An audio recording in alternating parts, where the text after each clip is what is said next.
Hello, నేను మీ CS రావు. శ్రీరామనవమి సందర్భంగా భద్రాచలంలో అంగరంగ వైభవంగా రాముల వారి కళ్యాణం జరిగింది. అక్కడికి పట్టు వస్త్రాలు తీసుకెళ్లారు తెలంగాణ ముఖ్యమంత్రి రేవంత్ రెడ్డి దంపతులు. అది చూసిన తర్వాత ఖచ్చితంగా ఈ వీడియో మీకు ప్రజెంట్ చేయాలి అనేటువంటి ఆలోచన నాకు కలిగింది. అంతేకాదు, నిజంగా శభాష్ రేవంత్ రెడ్డి గారు అని చెప్పి అనాలి అని కూడా అనిపించింది. కారణం ఏంటంటే, భద్రాచలం రాముల వారి కళ్యాణానికి పట్టు వస్త్రాలు తీసుకెళ్ళి తలంబ్రాలు తీసుకెళ్తే పదవి పోతుంది అనేటువంటి ఒక మూఢ నమ్మకాన్ని అప్పట్లో అధికారంలో ఉన్నటువంటి కొంతమంది తీసుకెళ్లారు. 2014 నుంచి 2023 వరకు ఉన్నటువంటి బీఆర్ఎస్ పార్టీకి సంబంధించినటువంటి వాళ్ళు. అందుకే ఆ రోజు ముఖ్యమంత్రిగా ఉన్నటువంటి కేసీఆర్ గారు భద్రాచలం రాముల వారికి పట్టు వస్త్రాలు కానీ తలంబ్రాలు కానీ సమర్పించరు అనేటువంటి ఒక ప్రచారం పెద్ద ఎత్తున జరిగేది అప్పట్లో. ఒకానొక సందర్భంలో హిమాంష్, కేసీఆర్ గారి మనవడు, ఆయన్ని తలంబ్రాలు ఇప్పించడానికి, పట్టు వస్త్రాలు ఇప్పించడానికి పంపించారు కేసీఆర్ గారు. ఆ సందర్భంగా ఇలాంటి ప్రచారం పెద్ద ఎత్తున జరిగింది. అలాగే బాసర సరస్వతి అమ్మవారి టెంపుల్కి వెళ్తే పదవి పోతుంది అనేటువంటి సెంటిమెంట్ చాలా బలంగా అప్పట్లో క్రియేట్ అయింది. ఒకనొక సమయంలో నేను బాసర వెళ్తే అక్కడ అయ్యగారు పూజ చేసి అక్కడ ఉన్నటువంటి గుడికి సంబంధించిన కొన్ని సమస్యలు నాకు వివరించడం జరిగింది. ఇది జరిగి కూడా దాదాపు 4-5 సంవత్సరాలు అవుతుంది. అప్పుడు నేను కేసీఆర్ గారిని కలవచ్చు కదా, ఆయన ఎక్కువగా పూజలు పునస్కారాలు చేస్తుంటారు, ఆయన ఆధ్యాత్మిక ప్రయాణం కూడా చేస్తుంటారు అని చెప్పి నేను అయ్యగారితో అంటే, అప్పట్లో ఆయన చెప్పినటువంటి విషయం ఏంటంటే, పక్కన ఉన్నటువంటి IIITకి వచ్చి వెళ్ళారు కానీ ఇక్కడ రమ్మంటే రాలేదు. ఒకవేళ బాసరమ్మ గారి దగ్గరికి వెళ్తే పదవి పోతుంది అనేటువంటి ఒక సెంటిమెంటు ఆయనకి ఎవరో చెప్పారట, అందుకని రారు అని చెప్పి ఆయన అయ్యగారు నాకు చెప్పినటువంటి మాట.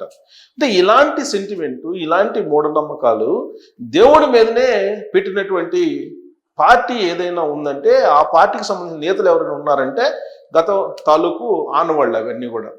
వాటన్నిటినీ పటాపంచలు చేస్తూ రేవంత్ రెడ్డి గారు రాముల వారి కళ్యాణానికి పట్టు వస్త్రాలని అలాగే తలంబ్రాలని తీసుకెళ్ళడం జరిగింది. దంపతులు వెళ్ళి అక్కడ పట్టు వస్త్రాలను సమర్పించారు సతీ సమేతంగా. సో అది చూసిన తర్వాత, కళ్ళారా దాన్ని తిలకించిన తర్వాత, సెంటిమెంటు అనేది, మూఢనమ్మకం అనేది ఎంత బలంగా సమాజం మీద పనిచేస్తుంది, దాన్ని పటాపంచలు చేయాలంటే ఎంత కష్టతరము అనేది కూడా ఒక రకంగా ఆలోచించి చూస్తే అర్థమవుతుంది.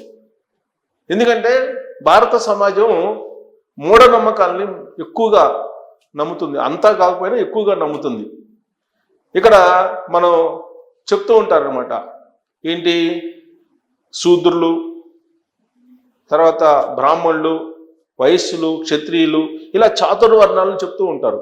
ఈ చాతుర్వర్ణాలలో ఎవరెవరు ఏంటి అని అంటే, బ్రహ్మకి తలకాయల నుంచి ఒకళ్ళు పుట్టారు, నోట్లో నుంచి ఒకళ్ళు పుట్టారు, భుజాల నుంచి ఒకళ్ళు పుట్టారు, భుజాల నుంచి కాళ్ళ కింద ఒకళ్ళు పుట్టారు, ఇలా రకరకాలుగా చెప్తూ ఉంటారు.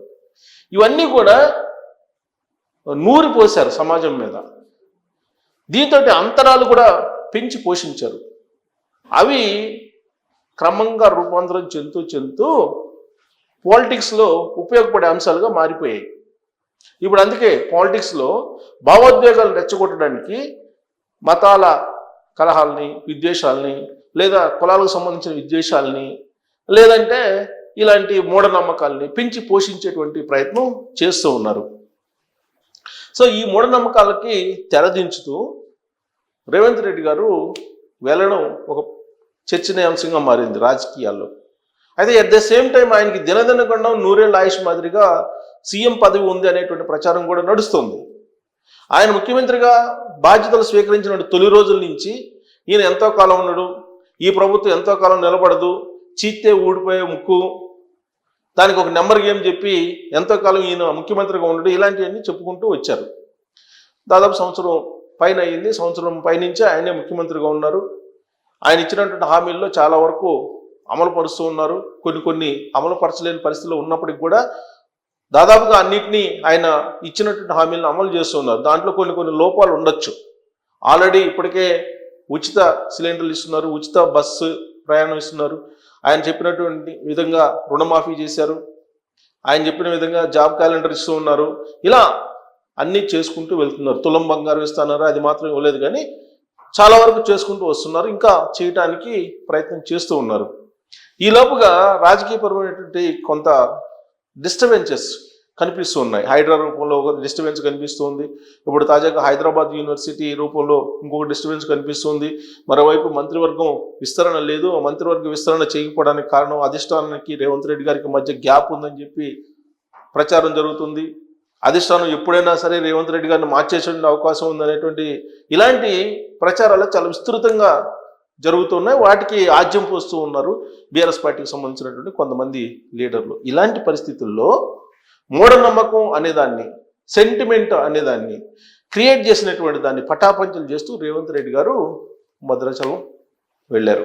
భద్రాచలం వెళ్ళి ఆయన రాములవారి కళ్యాణంలో పాల్గొని అక్కడ పార్టిసిపేట్ చేసి అక్కడి నుంచి సన్నబియ్యానికి సంబంధించినటువంటి స్కీమ్ ప్రారంభించిన తర్వాత పేద ఇంట్లో భోజనం చేస్తే ఎలా ఉంటుందో చూపించారు. ఆయన పోయి భోజనం కూడా చేశారు.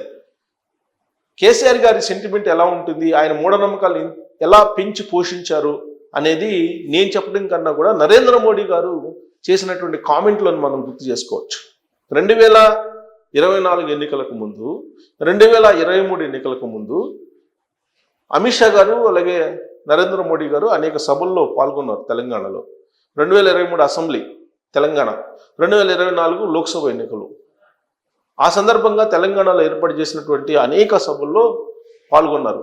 నరేంద్ర మోడీ గారు చాలా క్లియర్గా చెప్పారు, తెలంగాణ సమాజం మీద మూఢనమ్మకాలను పెంచి పోషిస్తున్నారు కేసీఆర్ అని చెప్పి చాలా క్లియర్గా చెప్పారు. ఆ మూఢనమ్మకాలు పెంచి పోషిస్తూ ముఖ్యమంత్రిగా ఆయన కొనసాగుతూ ఉన్నారు అని చెప్పి చెబుతూ అదే మీటింగ్లో తన కుమారుడు కేటీఆర్ గారిని ముఖ్యమంత్రి చేయాలనుకుంటున్నాను, దానికి సహకారం అందించాలి అనేటువంటి విషయాన్ని కూడా అడిగారని చెప్పి నరేంద్ర మోడీ గారే చెప్పారు. ఇలాంటి ముఖ్యమంత్రి అవసరమా తెలంగాణ సమాజానికి అని ఆయన ఆ సందర్భంగా క్వశ్చన్ చేశారు.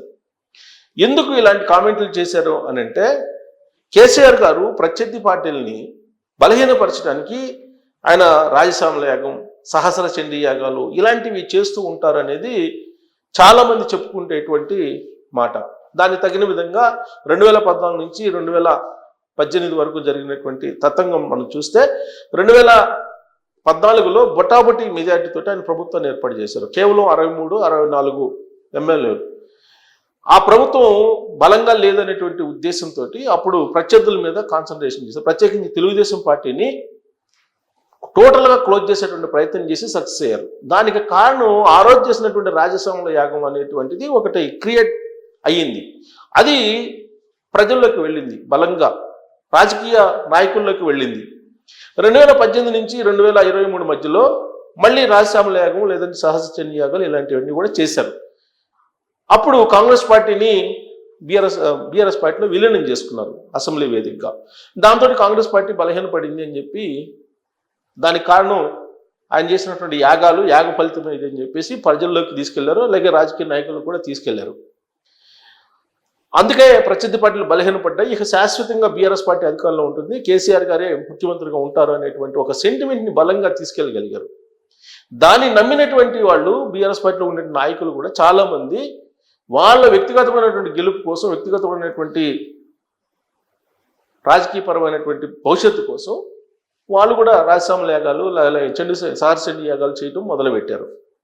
ఇవన్నీ చూసిన తర్వాత వీటిని మూఢనమ్మకాలు అని చెప్పి నరేంద్ర మోడీ గారు ప్రస్తావించి ఉండవచ్చు. లేదా ఆయన సెక్రటరియట్కి రాకపోవటం, సెక్రటరియట్కి వస్తే కనుక ముఖ్యమంత్రి పదవి పోతుంది అనేటువంటి సెంటిమెంటు, లేదా పాత సెక్రటరియట్ని కూల్చేసి కొత్త సెక్రటరియట్ని కట్టిన తర్వాత కొత్త సెక్రటరియట్లో కూర్చుంటే కనుక అది ముఖ్యమంత్రి పదవి పోతుందనే ఉద్దేశంతో ఆయన ప్రగతి భవన్ నుంచి దాటి రాకపోవటం, వీటిని బేస్ చేసుకుని ఆయన మూఢనమ్మకం అన్నారు. మొత్తం మీద మూఢనమ్మకాలను పెంచి పోషిస్తారు కేసీఆర్ గారు అనేది నరేంద్ర మోడీ గారే చెప్పినటువంటి మాట. దాన్నే నేను గుర్తు చేస్తున్నాను.